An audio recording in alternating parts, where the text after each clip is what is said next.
Hi all, welcome back to love and care. ഞാൻ Habeeba Sajeer, certified life കോച്ചാണ്.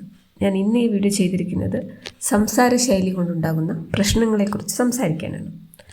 നമ്മൾ കേരളക്കാർ എല്ലാവരും മലയാളം സംസാരിക്കുന്നവരാണ്. പക്ഷേ ഒരു വാക്കിന് പലയിടത്തും പല അർത്ഥമായിരിക്കും. നമ്മൾ പറയുന്ന വാക്കുകൾ കേൾക്കുന്നവർക്ക് നമ്മൾ ഉദ്ദേശിച്ച അർത്ഥം കിട്ടണമെന്നില്ല. കാരണം ഭാഷയെക്കാളും നമ്മൾ വളർന്ന നാടും വീട്ടിലെ സംസ്കാരവും സംസാര ശൈലിയുമാണ് പല വാക്കുകൾക്കും അർത്ഥം തീരുമാനിക്കുന്നത്. ഒരു സ്ഥലത്ത് സാധാരണയായി പറയുന്ന വാക്ക് മറ്റൊരു സ്ഥലത്ത് ബഹുമാനമില്ലാത്ത വാക്കായി തോന്നും.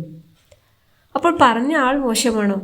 അല്ല, പലപ്പോഴും അത് സംസാര ശൈലിയുടെ വ്യത്യാസമാണ്. ഇത് മനസ്സിലാക്കിയാൽ നമ്മൾ പലരെയും വേണ്ടാതെ കുറ്റപ്പെടുത്തുന്നത് ഒഴിവാക്കാൻ പറ്റും. ഭാഷ ഒന്നായാലും അർത്ഥം ഒന്നാവണമെന്നില്ല എന്നോർത്താൽ പല തെറ്റിദ്ധാരണകളും അവിടെ തീരും. ഭാഷാശൈലിയുടെ വ്യത്യാസം പല ബുദ്ധിമുട്ടുകളും ഉണ്ടാക്കാറുണ്ട്. അത് മനസ്സിലാക്കാൻ ഞാനൊരു ഉദാഹരണം പറയാം. ഇത് എൻ്റെ ഒരു ബന്ധുവിനുണ്ടായ അനുഭവമാണ്. വടക്കേ വയനാട്ടിൽ ഞങ്ങളുടെ വീട്ടിൽ വിരുന്നുകാരോടും പ്രായമുള്ളവരോടുമൊക്കെ വരൂ ചായ കുടിക്കാം എന്ന് പറയുന്നത് ഒരു ബഹുമാനമാണ്. പക്ഷെ തെക്കേ വയനാട്ടിലെ ചില വീടുകളിൽ അത് ബഹുമാനമില്ലായ്മയായി തോന്നാം. അവിടെ വാ ചായ കുടിക്കാം എന്നതാണ് ശരി.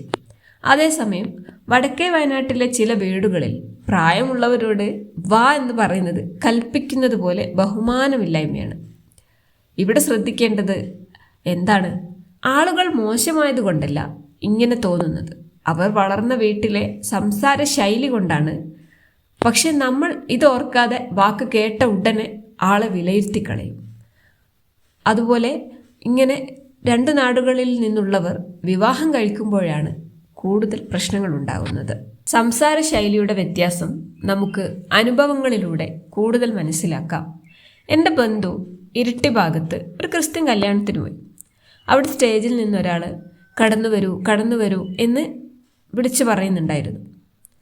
അവിടെ അതൊരു ക്ഷണമാണ്, ഒരാഘോഷത്തിലേക്ക് സ്നേഹത്തോടെ വിളിക്കുന്ന രീതി. പക്ഷേ മറ്റൊരു നാട്ടിൽ വളർന്ന എൻ്റെ ബന്ധു അത് കേട്ടപ്പോൾ അല്പം അവഗണനയായി തോന്നി. കാരണം ഇവിടെ കടന്നു വരൂ, കടന്നു പൊയ്ക്കോ, കടന്നു വന്നു എന്നൊക്കെ പറയുന്നത് ദേഷ്യത്തോടെയും ഒരു കൽപ്പിക്കൽ പോലെയൊക്കെയാണ്. എൻ്റെ ബന്ധു ചിന്തിച്ചത്, ഇതെന്താ ഇങ്ങനെ വിളിക്കുന്നത്, തങ്ങൾ നിസ്സാരമാക്കിയോ എന്നും അവർ ചിന്തിച്ചു. പക്ഷേ പറഞ്ഞ ആളിൻ്റെ ഉദ്ദേശം അങ്ങനെയൊന്നുമല്ല. ഇവിടെ പ്രശ്നം വാക്കല്ല, നാട് വ്യത്യസ്തമാണ്. ഒരേ വാക്ക്, ഒരിടത്ത് സ്നേഹം, മറ്റൊരിടത്ത് കടുപ്പം. വാട്സപ്പ് ചാറ്റിങ്ങിൻ്റെ കാലത്ത് ഭാഷ ശൈലിയിലെ മാറ്റം പ്രശ്നങ്ങൾ ഉണ്ടാക്കാറുണ്ട്. അതിനൊരു ഉദാഹരണം പറയാം. ചാറ്റിങ്ങിനിടയിൽ OOH ഓഹ് എന്ന് പറഞ്ഞാൽ എല്ലാവർക്കും ഒരേ അർത്ഥമല്ല. ചില സ്ഥലങ്ങളിൽ ഓഹ് എന്ന് പറയുന്നത് അങ്ങനെയാണല്ലേ എന്നൊരു മനസ്സിലാക്കലാണ്.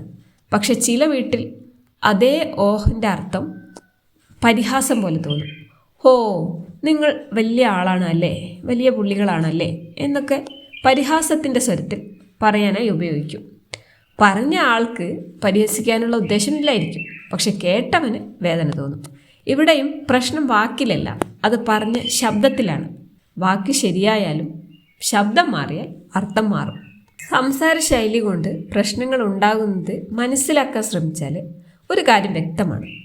എല്ലാ വാക്കുകളും അഹങ്കാരമല്ല, എല്ലാ സംസാരവും അപമാനവുമല്ല.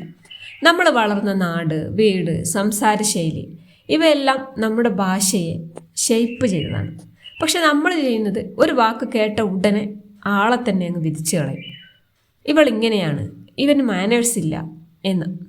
ഒരു നിമിഷം വിധി പറയുന്നതിന് മുമ്പ് ഇത് ശൈലി വ്യത്യാസം കൊണ്ടാകുമോ എന്ന് ചിന്തിച്ചാൽ ഒരുപാട് ബന്ധങ്ങൾ വേണ്ടാതെ തകരുന്നത് നമുക്ക് ഒരു പരിധിവരെ തടയാൻ കഴിയും. ഭാഷ നമ്മളെ കൂട്ടാനുള്ളതാണ്, പിരിക്കാൻ വേണ്ടിയല്ല.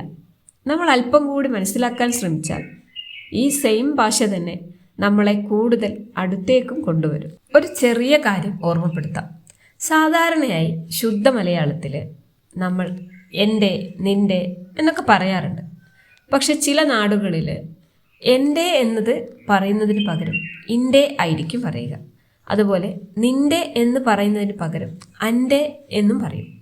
ഇത് കേൾക്കുമ്പോൾ ചിലർക്ക് ശരിയായി സംസാരിക്കാൻ അറിയില്ല എന്നൊക്കെ തോന്നാം.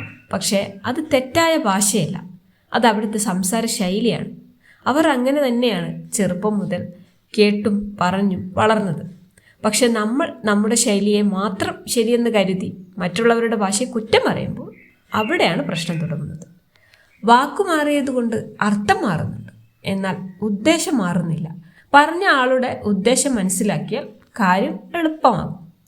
അതിനാൽ ഭാഷ കേട്ട് ആളെ വിലയിരുത്തുന്നതിന് മുമ്പ് ഇത് നാടിൻ്റെയോ കുടുംബത്തിൻ്റെയോ വ്യക്തികളുടെയോ ശൈലിയാകുമോ എന്നൊരു നിമിഷം ചിന്തിച്ചാൽ നമ്മൾ തന്നെ കുറച്ചുകൂടി മനസ്സിലാക്കുന്നവരായി മാറും.